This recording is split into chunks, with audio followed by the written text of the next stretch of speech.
Hello, everyone, and welcome to the Stephen Kingcast, one man's musings on the works of Stephen King. Each week, I will review one entry in the bibliography of Stephen King in the chronological order of publication. And today, we are going to discuss Stephen King's first collection of short stories, Night Shift. Published in 1978, the collection contains 20 short stories, 16 of which had already been published in magazines. Of these 10 stories, 10 of them were later adapted into theatrical films or television events. Children of the Corn received 7 sequels and a remake. Sometimes they come back, received 2 sequels. The Lawnmower Man and the Mangler received a sequel each, and Trucks, under the awesomely 80s title Maximum Overdrive, had the distinction of being the first movie Stephen King ever directed and was later remade with its original name. So by this point of publication, Stephen King had already made a name for himself. 2 years earlier, Carrie was released in theaters, with Salem's Lot and The Shining soon on their way. Night Shift represented a gold mine for prospective studio executives eager to get a piece of this hot new writer. So here is just a little background on this particular episode that you're listening to right now. As you are listening to this piece of me speaking right now, I'm speaking in 2026 to all of you. For the majority of this episode, you're going to be hearing thoughts that were recorded in the summer of 2014 when the podcast first launched. So when I first reviewed Night Shift, I reviewed the stories that really stood out, the ones that floated to the top, the ones that had the most cultural impact, and I didn't cover the rest until many years later, which I eventually did. I went back to Night Shift, just like I went back to Skeleton Crew, I went back to Nightmares and Dreamscapes, and I did cleanups on those episodes. So between the original short story episodes that I did, which I started here with Night Shift, and then years later, I believe in like 2018, 2019, I went back and I covered the ones that I didn't. So if you were listening to the Stephen Kingcast the first time around, you will have eventually got into those later episodes that included the rest of the short story reviews. But now that I have gone back through the Stephen King cast and I'm doing some edits, I'm doing some new introductions, I'm providing new thought with new context now that the show has been out for about 12 years now. So what I'm going to do, I will be reordering a number of my podcast episodes and restructuring them and reordering them in different permutations than they had originally dropped. So what that means is if you are listening to this for the first time, or if you're going through a re-listen, you now at least have the consistency of moving through the chronological order of publication as I have always said, except it's more truthful this time. So what you are going to be getting now is you are going to have a number of Night Shift based episodes to enjoy. So what's great about this is that if you don't want to spend a lot of time on Night Shift, that's okay. You don't have to. But if you want to be faithful to the thoughts being organized by chronological order of publication, then what you're going to get over the next few episodes is you will get this review of one half of the Night Shift reviews. Then you will get the next episode that drops is the next batch of Night Shift reviews. And then you have a number of movie adaptations based on the short stories from the Night Shift. So you're going to have Children of the Corn. I'm sorry, I only at this point reviewed the original Children of the Corn, not the sequels. The Mangler, The Boogeyman, Maximum Overdrive, Trucks, Sometimes They Come Back, The Lawnmower Man, and I will be including Chapel Wait and Cat's Eye as well. So you will have, because a number of the short stories from this were adapted into Cat's Eye, and the entirety of Chapel Wait. So the good thing about this, the pros with this, is that you have it all organized by the short stories. But there's something that I need to acknowledge, is that if you are listening to this, the reviews themselves stay truthful to the analysis that I bring. So that doesn't change, but it might be a little disorienting. And I can't say for sure, but it might be a little disorienting going from episode to episode, because those were recorded at different points in time, in our time, but also in my life. So I might make a reference to an event that is occurring maybe in 2019, and then another episode will be talking about 2023, and then another episode might be talking about 2015. So there might be a little bit of time and chronology dissonance and disorientation, but there's also maybe a little bit of joy in that as well. It won't take away from the overall experience of listening to deep dives into the works of Stephen King, but the little anecdotes and snippets into my own life or pop culture events that I might be talking about, please understand that it's of that time when that episode was first recorded. So I just wanted to provide that note as we prepared for this next stretch of looking at Night Shift.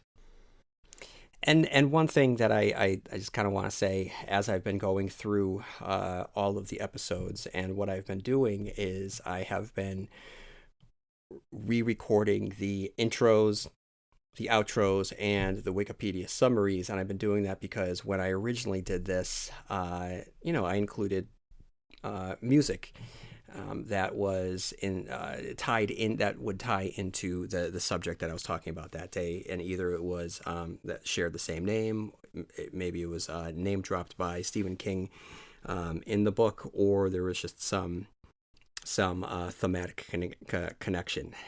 So it is a bummer to me to start this episode, the Night Shift episode, and not have the Commodores singing Night Shift, which is just such a fun song. And I remember distinctly, after I put together this episode back in 2014, just driving around jamming out to Night Shift. It made me re-fall in love with that particular song, and it's one that I regularly plays on my shuffle because of this podcast and me having fun with this podcast. And now it's not there, but I think that if you wanted to turn on the Commodores while you listen to this podcast and have the Commodores play in the background as you hear my thoughts, I think that would be appropriate as well. So this is just thoughts from 2026 as I put these podcast episodes back together. I'm just actually going to take a moment and just thank everyone for listening, everyone on Instagram that has been following. I really appreciate the listens and the support.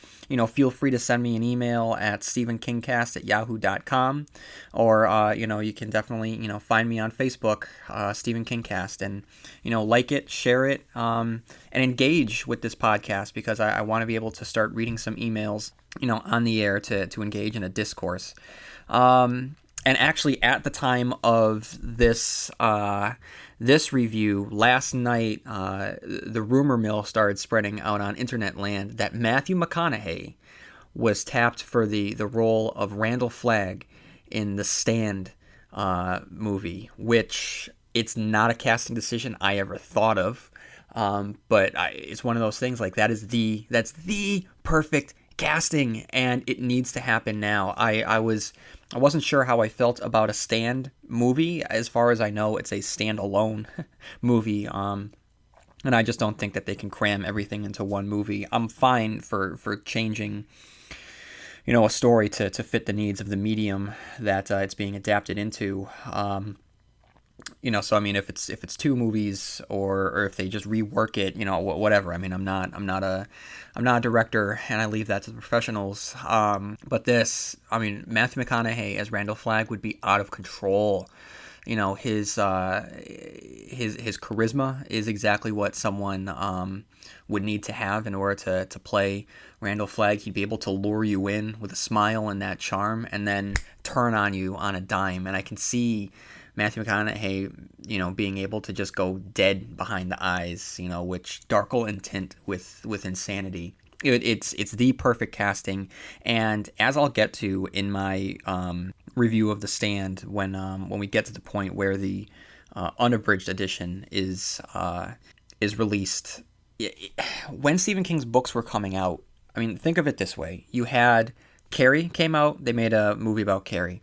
Salem's Lot came out, they made a movie about Salem's Lot.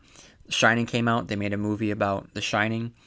Night Shift came out, as I just read, a ton of stories were adapted. And then The Stand came out, no movie. Dead Zone came out, a movie was adapted. Firestarter came out, a movie was adapted. Cujo came out, a movie was adapted. So everything that he's published had been turned into a movie at that time, except for The Stand.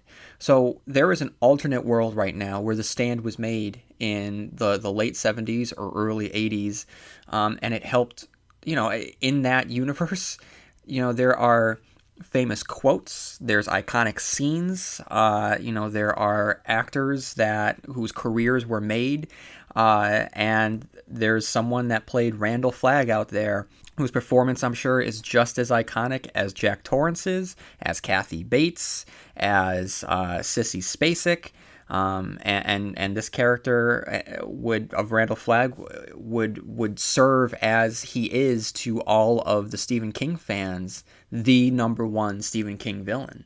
And it's just sad that in our universe, where that movie was never made, and I understand that there was a 1994 television movie, but I just feel like at the time it was a glaring omission in the entries of Stephen King. And when online, if you do a search of Stephen King monsters or Stephen King villains, I mean, there's a lot of fan art out there of Cujo and Christine, and like I said, Carrie and Jack Torrance and Annie Wilkins, and Pennywise the Dancing Clown, of course. But I just think that if you're gonna line them all up, there's one character that stands at the front, and that's Randall Flagg, because Randall is a character that he really sunk his claws into Stephen King's brain, I think, because he pops up in multiple of Stephen King's works, and he comes to life off of the page more so than almost any other of his characters. And when The Stand was first released, I mean, Randall just comes barreling out of the gate. So anyway, if Matthew McConaughey plays Randall Flagg, that's inspired casting. And for anyone that has seen True Detective, it's clear that he'll be able to do it. He can go to dark places. And with all of the buzz surrounding Matthew McConaughey right now, it would definitely give The Stand a lot of momentum as it's made. So I'm all for it. I don't know where to vote. I don't know where to sign up, but Matthew McConaughey for Randall Flagg. Someone lead that charge. Make sure that it happens. So, going back to Night Shift, I'm going to be honest. I had a hard time reading these stories. The whole point of the Stephen Kingcast is for me to read a story and then, review it in the chronological order of publication. And then if there's a movie adaptation, I will read the movie, or I'll reread or review the movie adaptation, and then move on to the next book in the chronological order of publication. And so after The Shining, I sat down and I said, okay, I'm going to start reading these stories.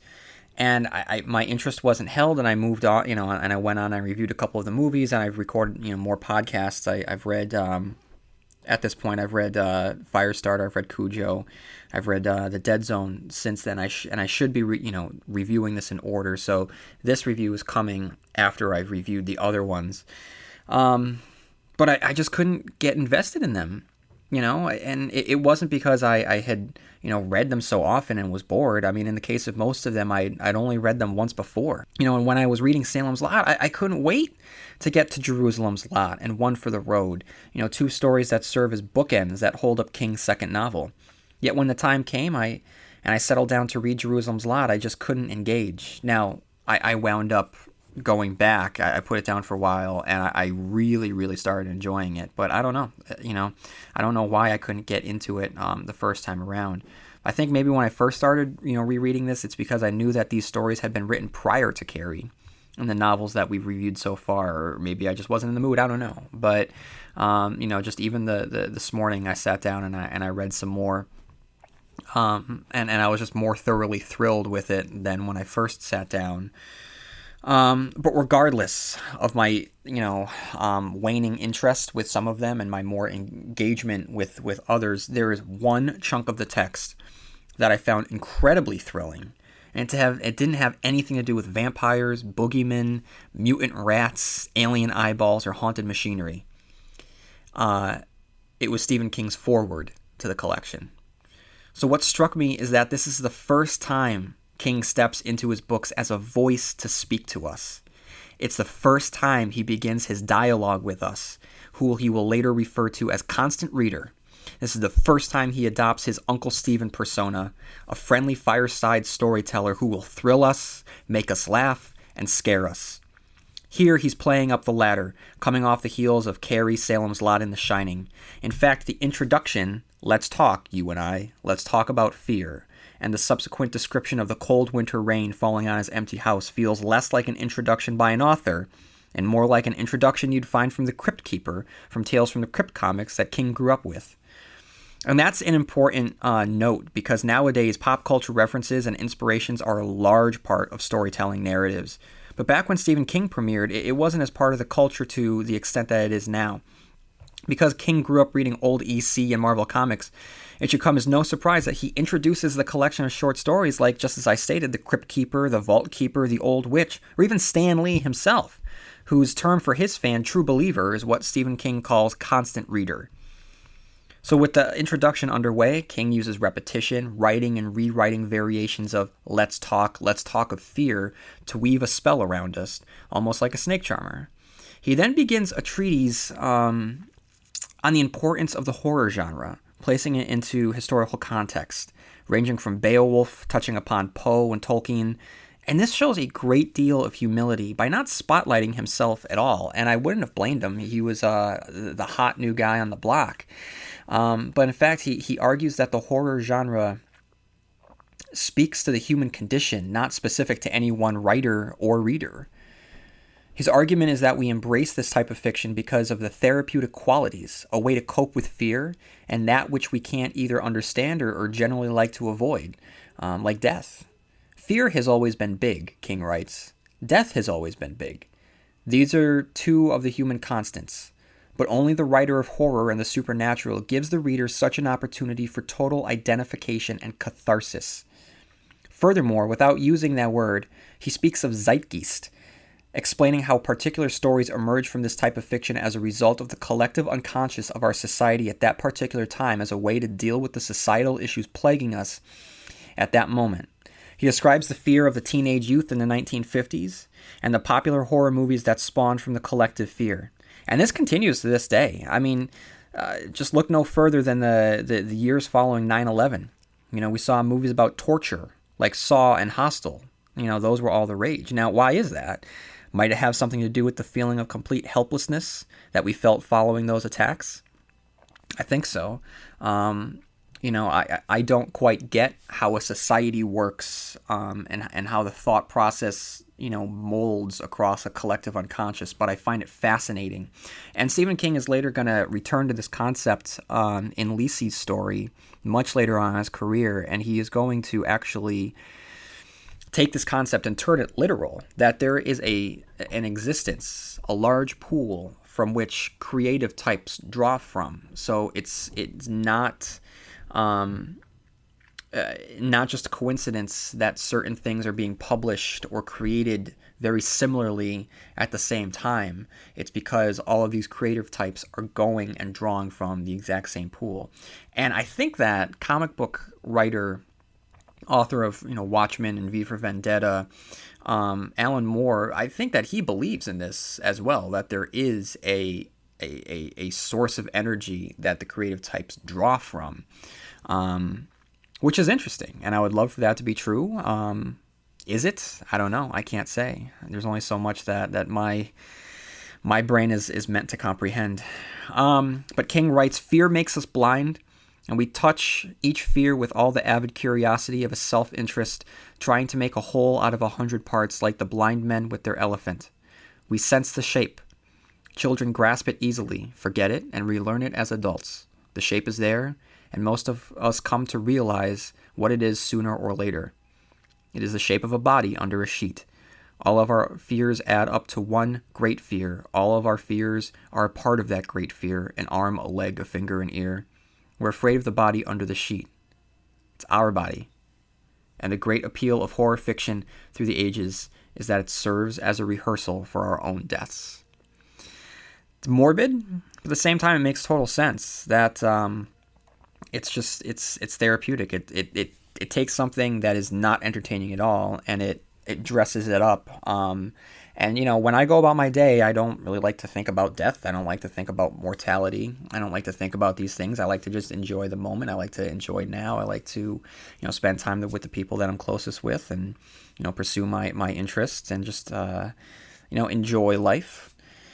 And so if I was given the choice to, think about, darker thoughts, or not even that they're dark. I mean, they're part of nature, but, less pleasant, I should say. I would choose not to. But with, these types of stories, I guess it prepares you. It makes you think while at the same time, entertaining you.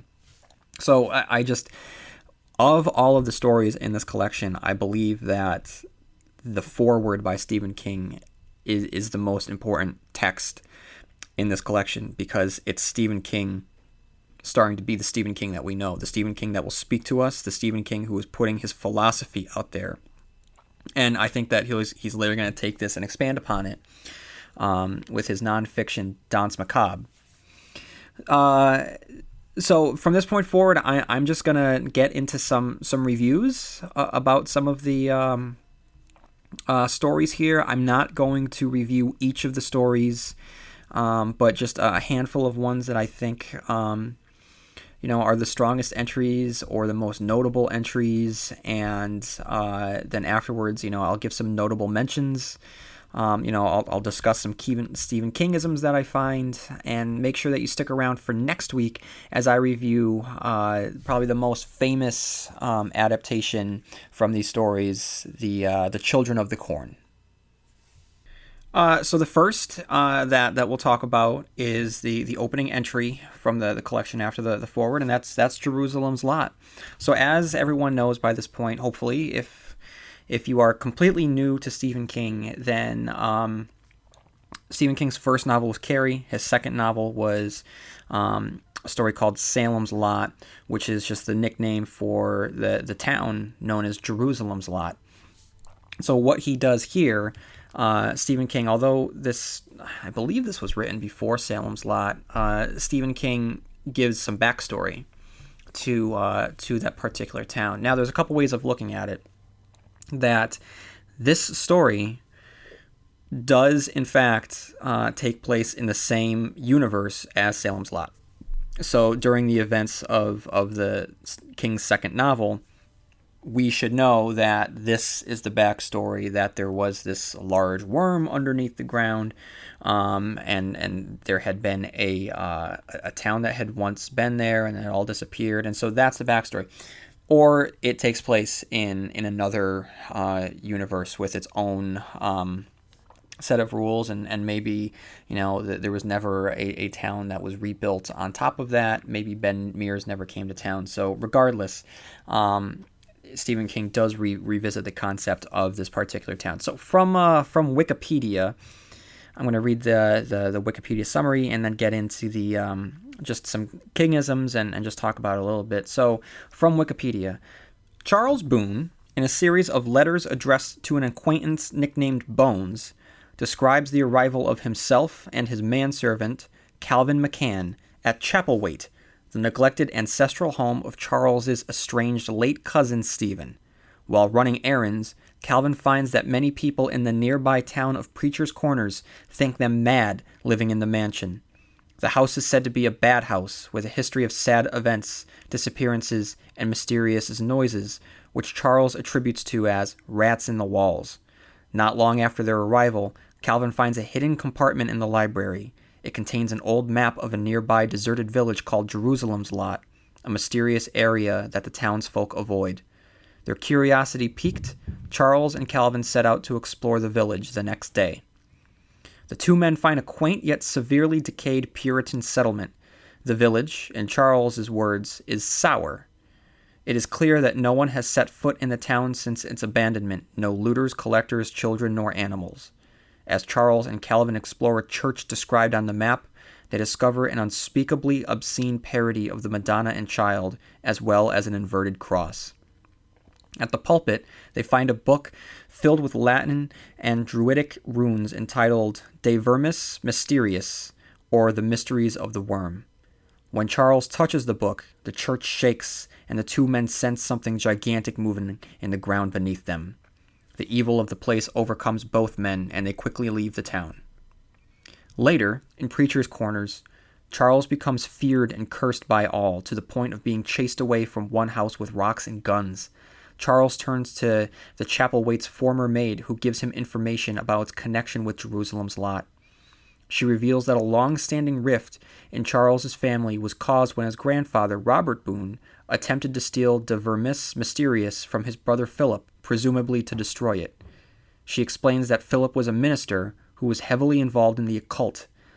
On October 31st, 1789, Philip vanished along with the entire populace of Jerusalem's Lot. Charles attempts to dismiss it all as superstition, but he is unable to forget what he saw in the church. Calvin discovers a diary in the library, encrypted with a rail fence cipher. Before he can translate it, Charles has him venture into the cellar to check for rats, due to the continuing noise in the walls. 2 days pass before Charles has recovered enough to describe what they had found hidden behind the walls: the ancient, undead corpses of two of his relatives, Marcella and Randolph Boone, whom Charles recognizes as Nosferatu. The two men flee the cellar, and Calvin immediately seals the trapdoor to prevent any pursuit from these creatures. As Charles recovers from the encounter, Calvin cracks the cipher. He is able to translate the diary, which contains a history of Jerusalem's Lot and a record of the events leading up to its abandonment in 1789.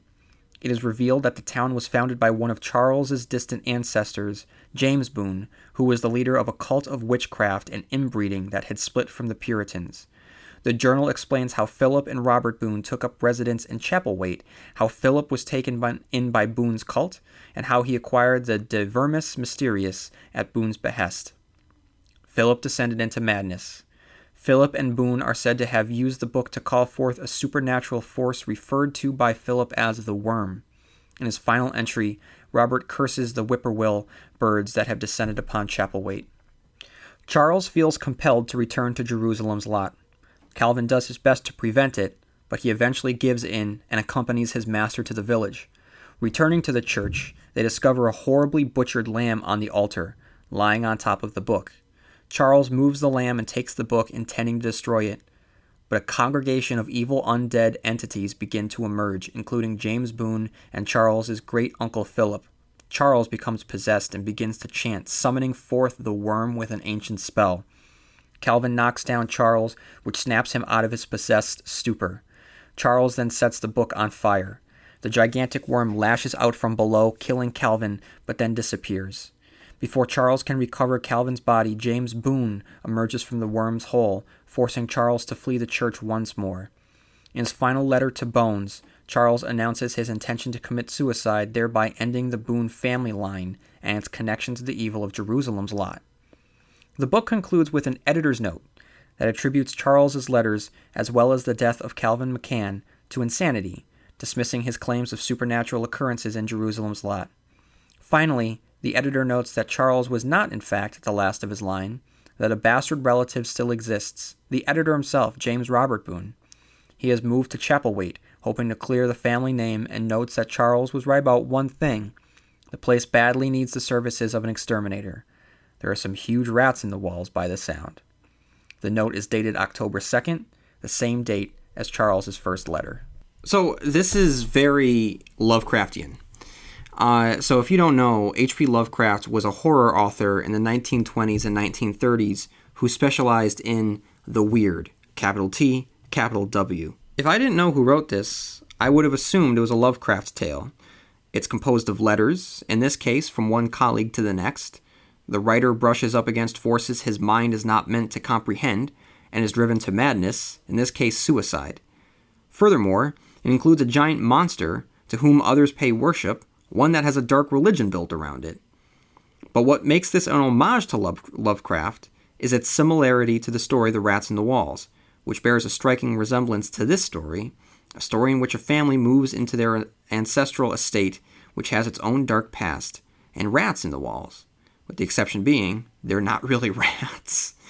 Now rats, in the story The Rats in the Walls, have their own civilization underneath the ground, not unlike another story in this particular collection, Graveyard Shift. Now, not only does this Jerusalem's Lot take place in the same town as King's second book, it also includes vampires, referenced here as Nosferatu. It's a fun story. It's shrouded in mystery. It includes a haunted house, a deserted village, things in the walls that blubber and laugh, hidden maps, secret-coded diaries, omens, and a giant worm god living underneath the ground.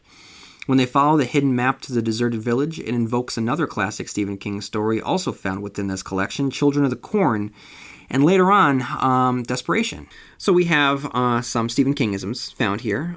We have the protagonist as writer, which we have seen so far with Salem's Lot, The Shining, and we will see again in a number of books. Our second one is birds as agents of the afterworld. So in this story, we see that the whippoorwills have descended upon Chapelwaite. This reminds me of the sparrows in the Dark Half, agents known as psychopomps, whose purpose is to shepherd a soul to the next world. In this case, it seems as though the whippoorwills are prepared to take Robert to the next life. And then, maybe most notably, Stephen King uses a phrase that will later become its own Kingism in the sense of the catchphrase, and that is a character stating the following: "The ground is sour." That phrase will be used again in the classic story Pet Sematary. So the next story that I'm going to get into is The Boogeyman. Looking for an escape? Try Ghosts in the Burbs, a podcast that began as a collection of stories about the people of Wellesley, Massachusetts, and the ghosts and monsters who haunt them, and expanded to include cozy scares in other suburban settings. Ghosts in the Burbs is written by me, Liz Sauer. These stories include no gore, no extreme horror, and no ads, ever. Just cozy, creepy escape. Find Ghosts in the Burbs wherever you listen to podcasts. So, according to the Wikipedia summary, the majority of the story occurs in the office of Dr. Harper, a psychiatrist, where a man named Lester Billings talks to the doctor about the murders of his 3 young children. Billings seems paranoid and possibly schizophrenic as he describes the circumstances of the death of his children. His first 2 children died mysteriously of apparently unrelated causes, diagnosed as crib death and convulsions respectively, when left alone in their bedrooms. The only commonalities were that the children cried "Boogeyman!" before being left alone, and the closet door was opened slightly after finding their corpses, even though Billings was certain it was shut. We are told that Billings' wife Rita became pregnant approximately a year after their second child's death, at which time the family was living in a different house far away from the location of the original deaths. Their first year in the new house was without incident, though Billings was still uneasy and let his son sleep in the master bedroom with him and his wife. In the second year, it became apparent that whatever had killed the first 2 children had managed to track down Billings and his family, lingering in the closets and slithering around the house at night. Not long after, Rita left to care for her mother who had become ill, and Billings and his son were left alone in the house. Feeling the malevolent presence growing bolder in his wife's absence, Billings panics and moves his son to a separate bedroom in the hopes that the thing haunting him will go for the weaker prey. That night, the child cries "Boogeyman" while being put to bed, and an hour later he begins to scream. Billings' love for his son briefly overcomes his terror, and he runs into his son's room to find an inhuman creature attacking the boy. Billings, broken by fear, flees to a local 24-hour diner. He returns home to find the boy on the floor with a broken neck and the closet door slightly open. Billings lies to the police, convincing them that the death must have been accidental from the boy trying to climb out of his crib. As Billings finishes the story and starts to leave, Harper recommends he make an appointment with the nurse for further discussion. When he gets to the lobby, the nurse is gone, and Billings returns to the psychiatrist's office, finding it empty as well, with the closet door just slightly open.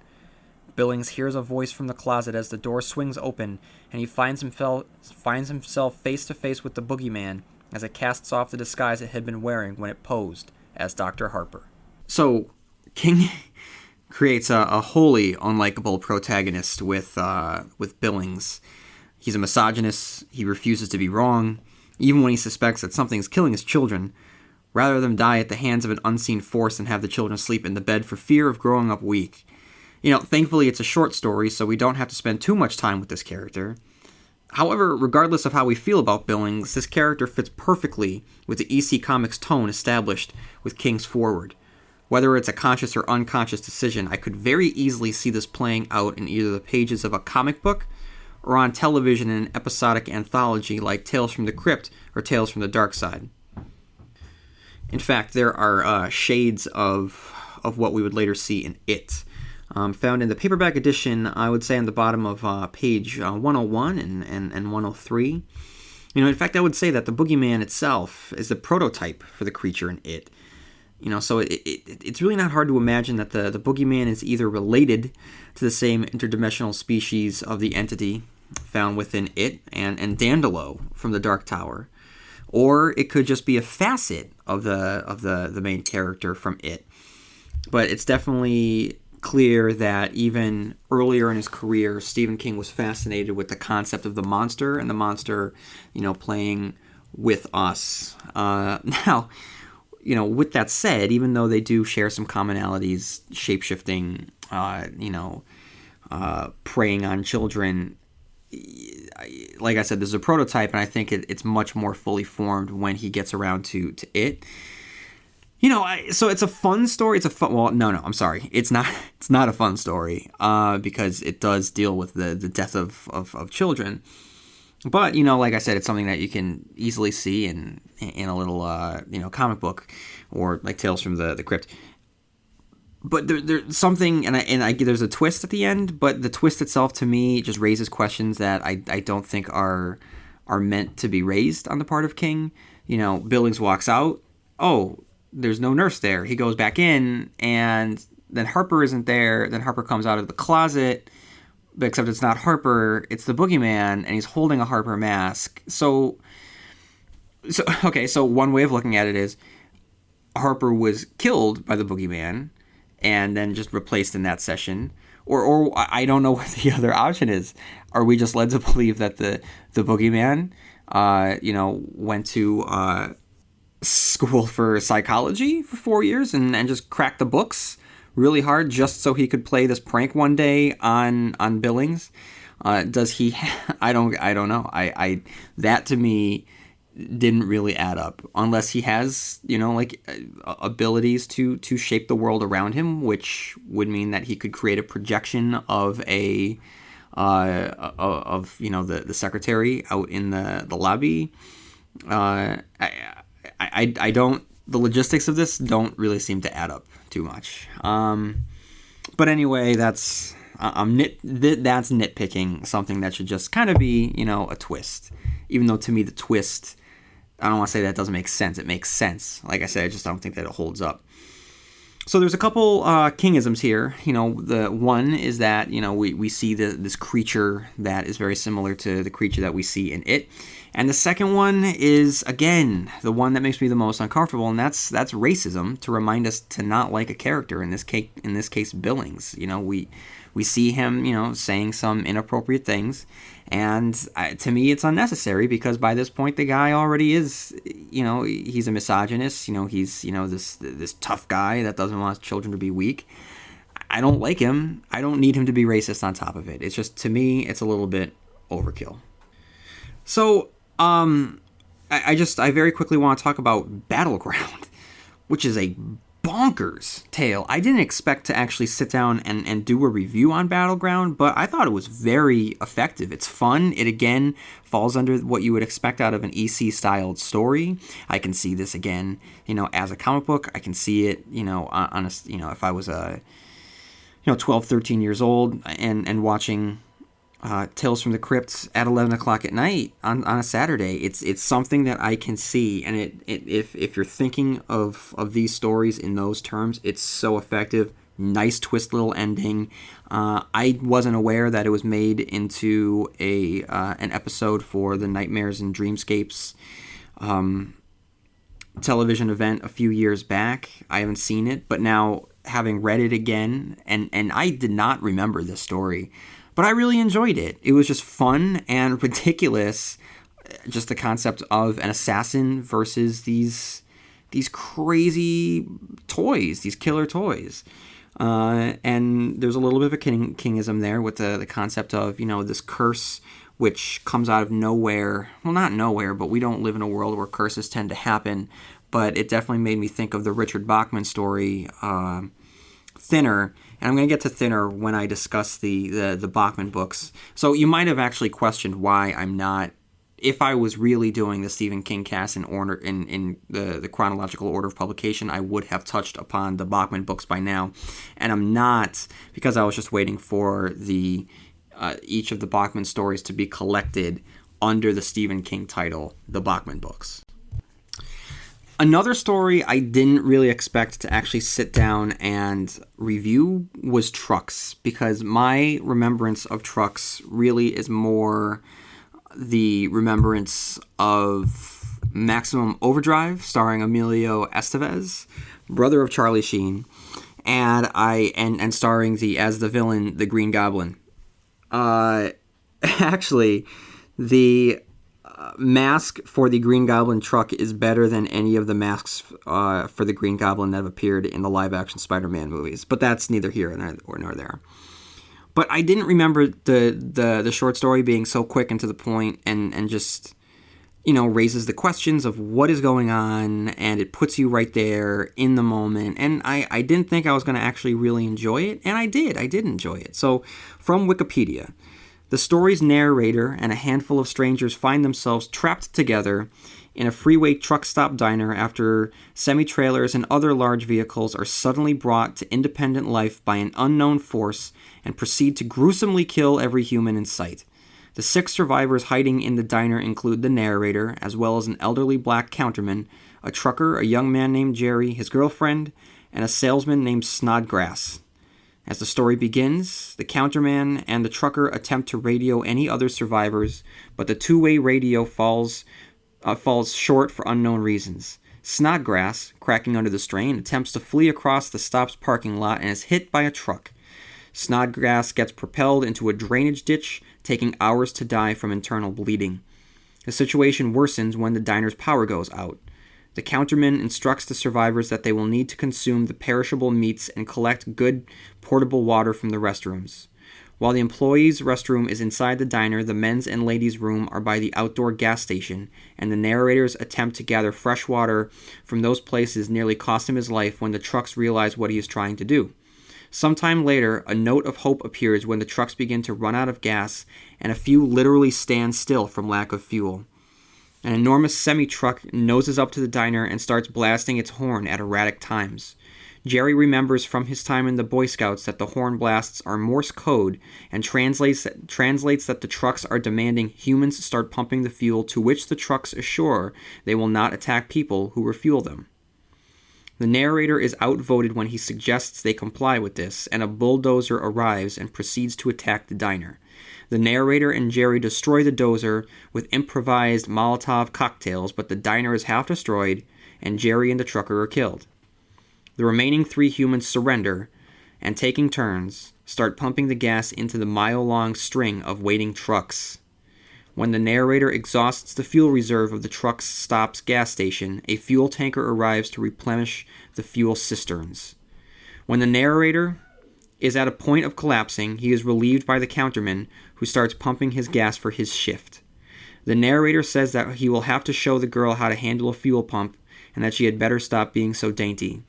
The narrator thinks to himself that perhaps this will last only until the trucks rust and fall apart.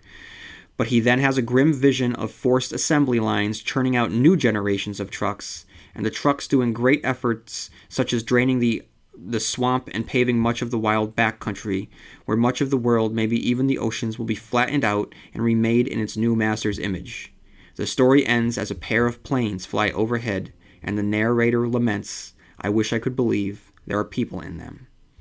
So again, it's effective, it's quick to the point, it makes you ask questions, why are the people trapped, why are they afraid, and then later, why are these trucks outside? Wait a minute, these trucks can move by themselves? How did this happen? And the fact that it doesn't answer it, goes back to classic, horror movies like The Birds and the original Night of the Living Dead. We're never given the answers for the things that are occurring, and we don't need the answers. All we need to know is that we have this one particular moment in time that we spend with these particular characters, and they don't know the answers. They're never going to know the answers, and that is the horror aspect of the story. Not the killer trucks, but being thrust suddenly into a world that you thought you knew, but completely know nothing about. So there's a few Kingisms here. The first and foremost is that of the evil car. King even references a Fury. Would that be a Plymouth Fury? Is he creating the prototype he'll later use for Christine? We'll see the evil car in the novel Christine. We'll see it in From a Buick 8. We'll see it in The Road Virus Heads North and Mr. Mercedes. And we know that in our world, a car has such a negative impact upon Stephen King. And, if this was a Stephen King novel, you might think that, these were his way of warning himself somehow, that these were omens all along. And another Kingism is the idea of the disparate group trapped together. So we later see this in a supermarket in The Mist. We will see it with the survivors of the plane in The Langoliers. So just a couple Kingisms that we see for the first time here. Maybe not for the first time, but definitely something that we're going to see again. And then we have Sometimes They Come Back. And again, this story is bonkers, and I really enjoyed it. I just remember being in a video store as a kid and seeing Sometimes They Come Back, Sometimes They Come Back Again, and not really paying much attention to it. I remember reading the story. I didn't really remember much about it. I didn't remember liking it one way or another. But again, keeping in mind that this reminds me so much of the EC Comics, the twist ending fits perfectly in line. So, from Wikipedia. In 1959, 9-year-old Jim Norman and his 12-year-old brother Wayne are off to the library to drop off Jim's books when they are attacked by a gang of local greasers. Wayne is stabbed to death by two of the greasers while Jim escapes. Now in 1974, Jim is married and has accepted a job as an English teacher at Stratford High School in Stratford, Connecticut. All seems to go well until after the Christmas holiday, when Jim finds out one of his students is killed in a hit and run. When a new student arrives, Jim recognizes the boy as Robert Lawson, one of the greasers who killed his brother. Lawson appears to be the same age now as he was in 1958.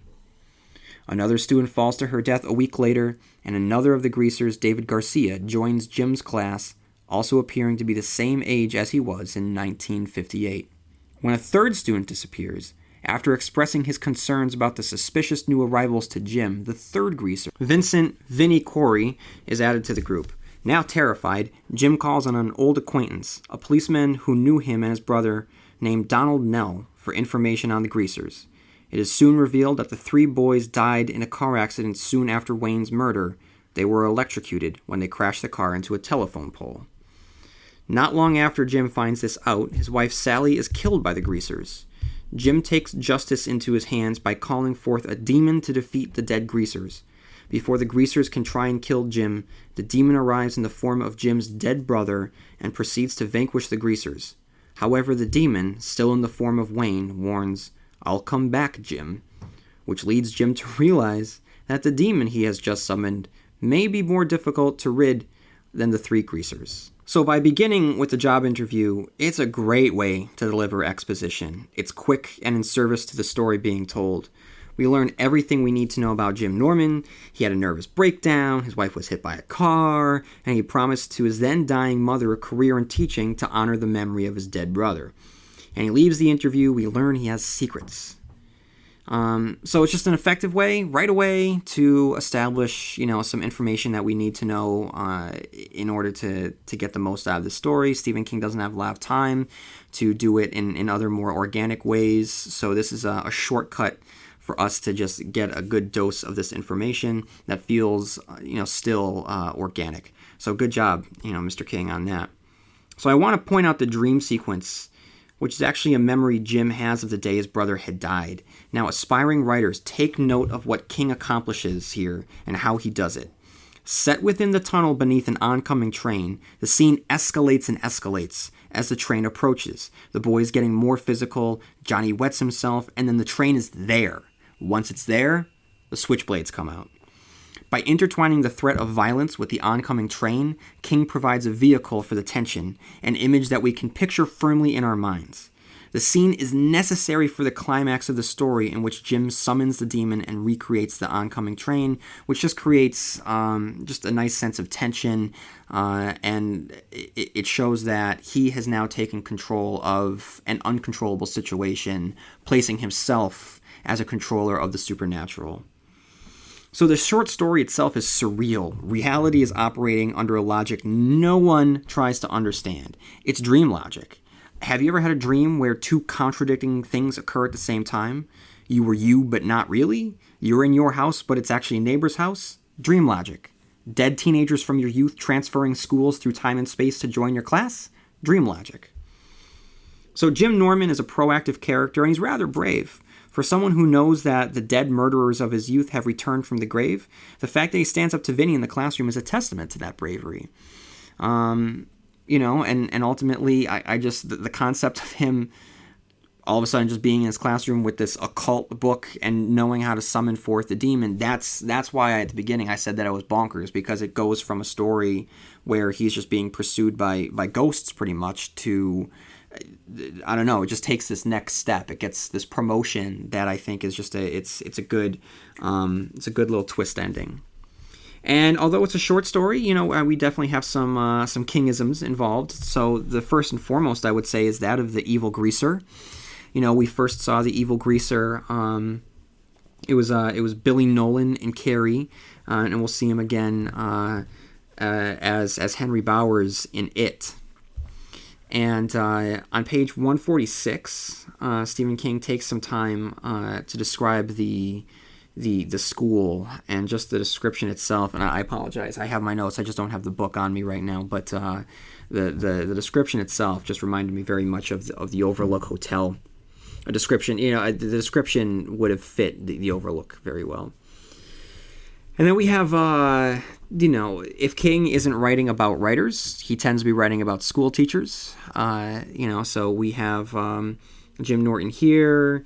We had Andy McGee in Firestarter. We had John Smith in The Dead Zone. And then number 4 for Kingisms, we have the Wayne thing. Okay, Wayne-thing. So we're going to see this again. So basically what he does is he substitutes someone else's proper noun, and then you have your monster disguising as someone you know. So blank-thing. So we're definitely going to see that again, most notably in It. And lastly, in terms of Kingisms, we have the bully, as seen in Carrie, Salem's Lot, and again in It.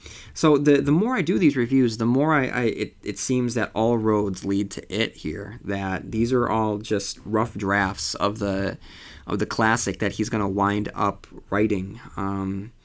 And when he writes that, as we get to it, but as what I remember it being is the end of a particular chapter of Stephen King's career.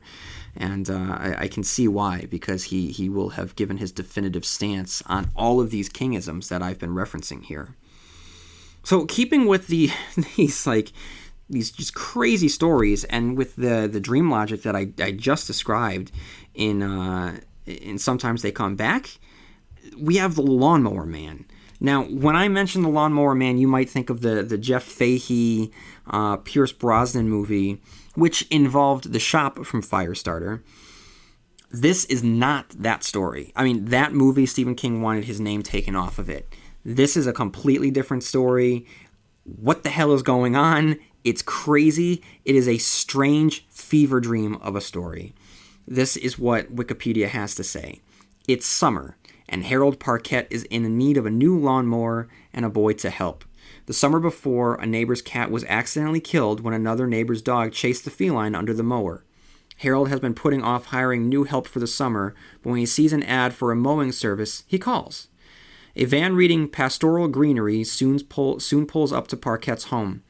The man working for the service is shown the overgrown back lawn, and is hired. Harold is enjoying a rest as he reads the paper when he hears the lawnmowers outside. Startled, he races to the back porch and sees the lawnmower running by itself, and the naked lawnmower man following it and eating the grass. Harold faints.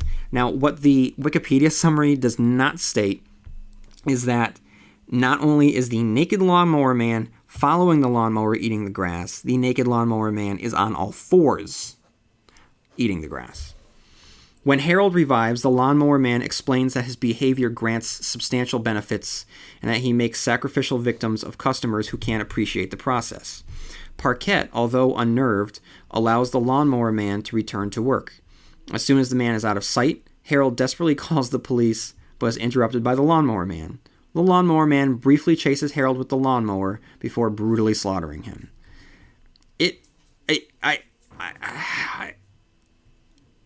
I don't remember this story, and I certainly don't remember it being so weird. It's great, and the fact that Stephen King is just playing with like Greek mythology is a lot of fun.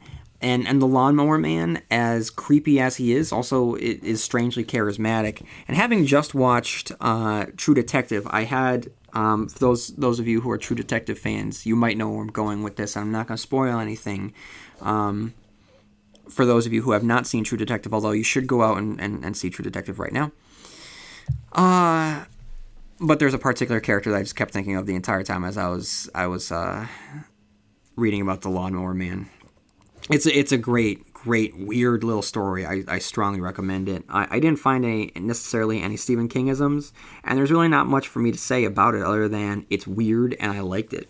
So I'm going to conclude our review of Night Shift today with the bookends here. I started with Jerusalem's Lot, and I'm going to end with One for the Road. And the reason I call them bookends is because Jerusalem's Lot is the story that takes place in Salem's Lot's past, and One for the Road is one that takes place in the present after the events depicted within Stephen King's second novel, Salem's Lot.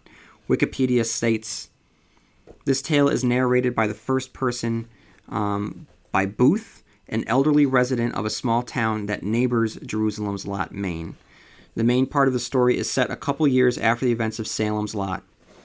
Booth describes a winter's night years ago when he and his friend, a bar owner named Herb Tooklander, attempted to rescue the family of a motorist named Gerard Lumley, whose vehicle had become stranded in a ferocious blizzard. At first mildly contemptuous of Lumley for driving in such weather, both men are horrified when they realize that Lumley's vehicle is stranded in Jerusalem's Lot. It is widely known that the lot has gone bad, but they still decide to drive out in Tookie's Scout and attempt to save Lumley's family. Instead, they barely manage to save themselves from the man's wife and daughter, who have been turned into vampires, while Lumley himself ends up being vampirized by his wife. The story ends with Booth warning the reader that if they ever find themselves on the road through Salem's Lot, they should keep on driving and not stop for any reasons. And I believe that the Wikipedia summary does enough justice to it. Just reading it, it was giving me goosebumps. And I just think that it's just a nice little coda to Salem's Lot, and shows that, hey, even though Mark and Ben returned to Salem's Lot, they might not have been able to fully vanquish the vampires. So it's just a good short little vampire story that I appreciate. Just so Stephen King can remind us that the horrors still exist in his world. So there's a number of other, good stories in here. I really like I Am the Doorway. I think that Night Surf is a very notable short story due to the fact that it takes place in an alternate reality where the population of the world was also wiped out by a super flu known as Captain Trips, which will very, very shortly in Stephen King's chronological order of publication return in The Stand. So, but that for all intents and purposes concludes our review of Night Shift today. But make sure you stick around for next week when I return with So you might have wondered. There's one story that I clearly did not cover here, and that was Children of the Corn. And the reason that I didn't record Children of the Corn is because I roped that into my review of Children of the Corn, the movie, which I would say is the most famous adaptation of the short stories in this particular short story collection. So next week I will review Children of the Corn, the movie, along with Children of the Corn, the short story, and do a compare and contrast between the two. So make sure that you come back next week for that. In the meantime, as always, please feel free to like me on Facebook or find me on Instagram. You can follow me at Twitter. All of the accounts are under Stephen Kingcast. So the Twitter handle is Stephen Kingcast. The Instagram account is Stephen Kingcast. You can find me on Facebook under Stephen Kingcast. I do believe that the more we are talking about Stephen King, the larger presence he's going to have again in the cultural zeitgeist. All right, and here I am again, back from 2026, tagging in from my 2014 self, and that 2014 self was dead right. I was on the money that Stephen King was about to have a resurgence. So I hope that you enjoyed this first part of the Night Shift review. It really is too bad that Matthew McConaughey didn't work out as Randall Flagg. As you know, we did wind up getting him as a version of Randall Flagg, but the Randall Flagg from the Dark Tower series, Martin Walter, the Man in Black, we got that. But there is a definitely missed opportunity of what that vision of what The Stand could have been at the time. So it's interesting. It's interesting going back through these episodes and seeing what almost was, and there's possibilities of projects that fell through as we'll get into from episode to episode. So I hope that you enjoyed this first part. Like I said, the next episode will have the rest of the collection of the Night Shift episodes. And following that, we will start getting into the adaptations, beginning with Children of the Corn. So may you have long days and pleasant nights, and I will see you here next time where MOON spells Stephen Kingcast.